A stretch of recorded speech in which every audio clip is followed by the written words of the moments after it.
E aí, pessoal, mais uma aula. Agora a gente vai girar.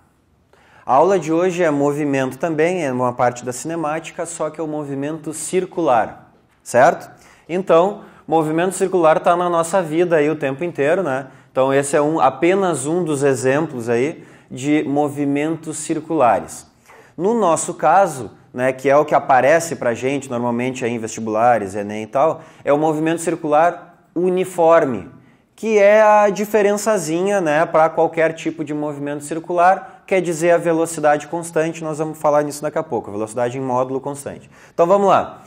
Movimento circular uniforme. Bom, o movimento, adivinha, circular, vai fazer círculos, né? Então a trajetória é essa que a gente está vendo aqui, no caso clássico ali de girar uma pedra, um troço na mão. O que vai acontecer? Percebam no desenho aqui. Por causa da corda que a mãozinha está segurando ali, esta bolinha que está aqui, ela vai acabar dobrando, ela vai acabar mantendo a trajetória circular.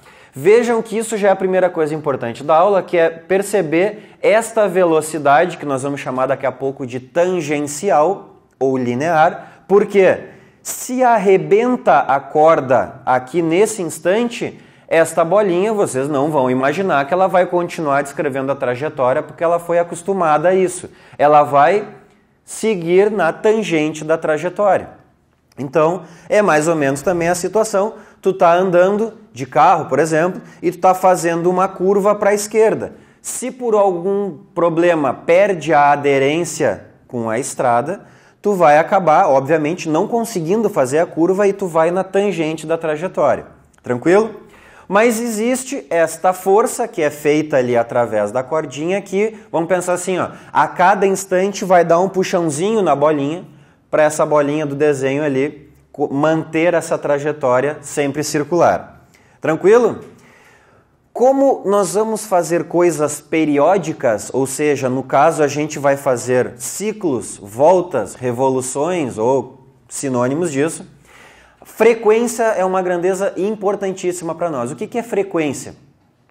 Frequência é o número de coisas que tu faz por tempo. Como a gente está falando de voltas, então nós vamos falar que é o número de voltas por tempo. Então, se o corpo dá 2 voltas em 1 segundo, o nome disso vai ser uma frequência de 2 Hz. Tranquilo? Que é a unidade no sistema internacional. Então, coisas por segundo nós vamos chamar de Hertz. Devem conhecer já o RPM, né? Que não é a banda do Paulo Ricardo, aquela, e sim rotações por minuto. É a mesma coisa, é uma frequência também, só que vejam, por minuto, não é por segundo, é outra unidade, mas também é frequência.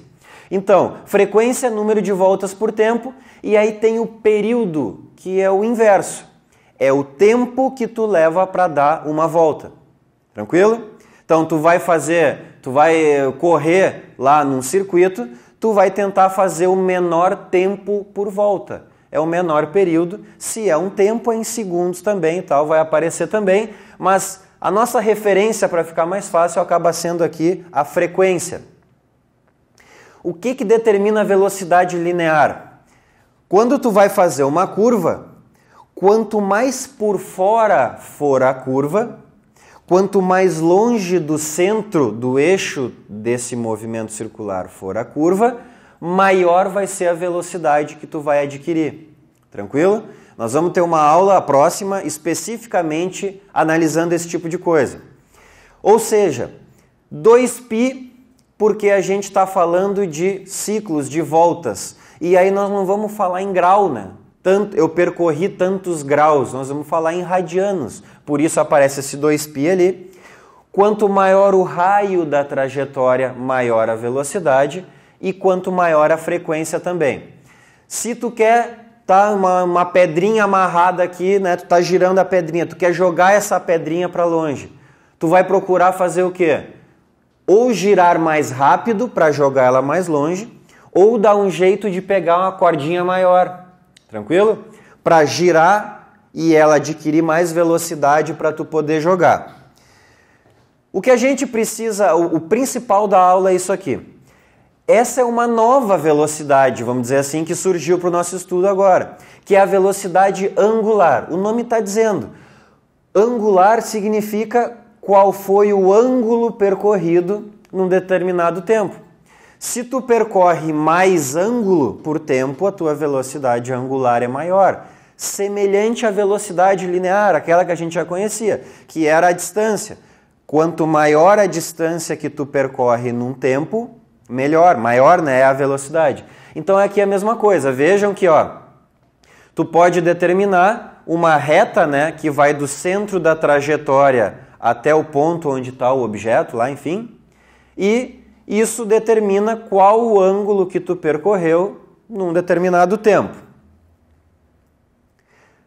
Vejam, então, a gente poderia dizer o seguinte, olha, eu fiz lá uma curva lá e percorri 90 graus em 2 segundos.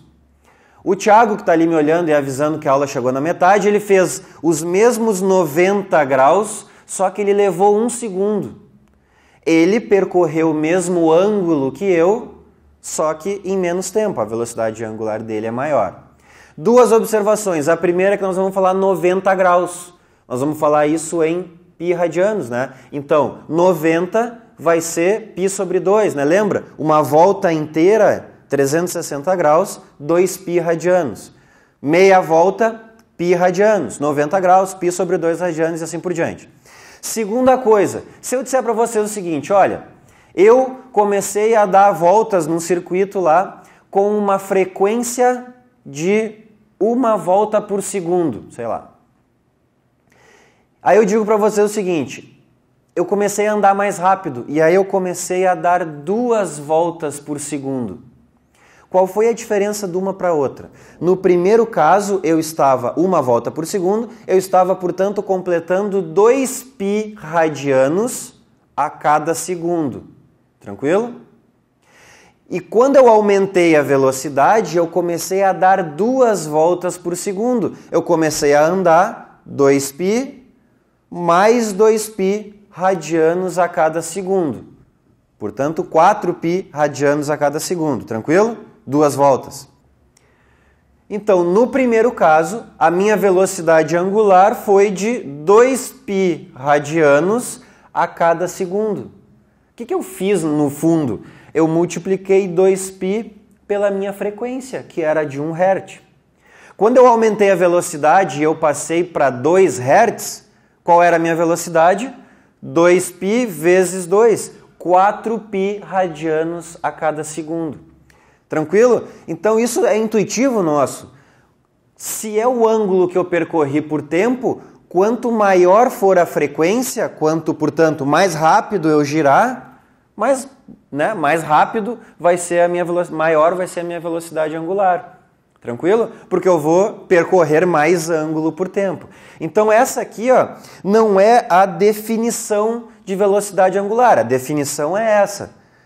Mas isso aqui é uma consequência, né? Nos ajuda a entender o que significa velocidade angular e, em exercícios, a gente acaba usando muitas vezes essa expressão ali.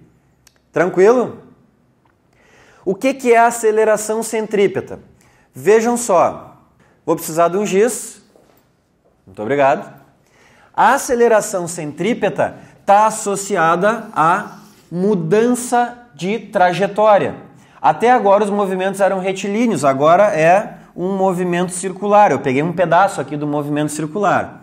Ora, se a velocidade está aqui tangencial, portanto, a cada ponto da trajetória ela vai mudando, é porque tem algo que faz com que ela mude. Este algo que faz com que ela mude vai ser uma aceleração que, se o movimento é circular, vai apontar sempre para o centro da trajetória, por isso o nome centrípeta. Então, olha só, esta velocidade no MCU vai ser, por exemplo, 2 metros a cada segundo. Essa é a linear, né? Aqui, 2 metros a cada segundo também. Então, cuidado. O módulo da velocidade não muda e é por isso que o movimento é circular uniforme. Mas o circular diz que a direção e o sentido da velocidade mudam a todo instante. Por causa desta aceleração centrípeta, a maneira de calcular está ali, velocidade ao quadrado sobre o raio da trajetória. Então cuida que a aceleração centrípeta ela pode ser chamada também de aceleração vetorial. Por quê?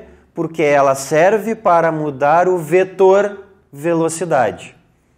Tranquilo? Ela é importante também e ela está na nossa cola.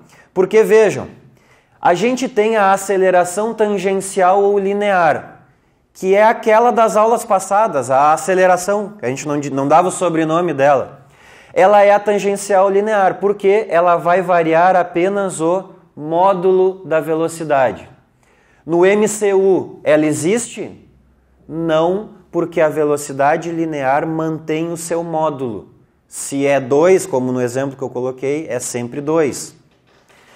E agora a gente foi apresentado, digamos assim, a aceleração vetorial ou centrípeta. Ora, se é vetorial, é porque ela vai mudar a velocidade no seu vetor, em direção e sentido. No MCU existe?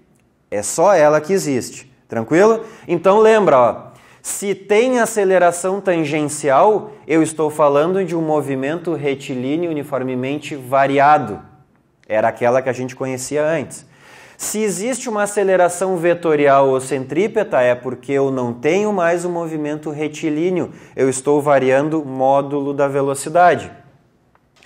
E aí o detalhe é que muitas vezes fala em aceleração. O MCU possui aceleração? Se ele não deu sobrenome, ele está falando de aceleração como um ente maior. Então, sim, tem. Qual delas? Tangencial ou vetorial? Vetorial. Tranquilo? Barbada? Então é isso aí, obrigado pela atenção. Mais uma aula, até a próxima. Valeu, beijo.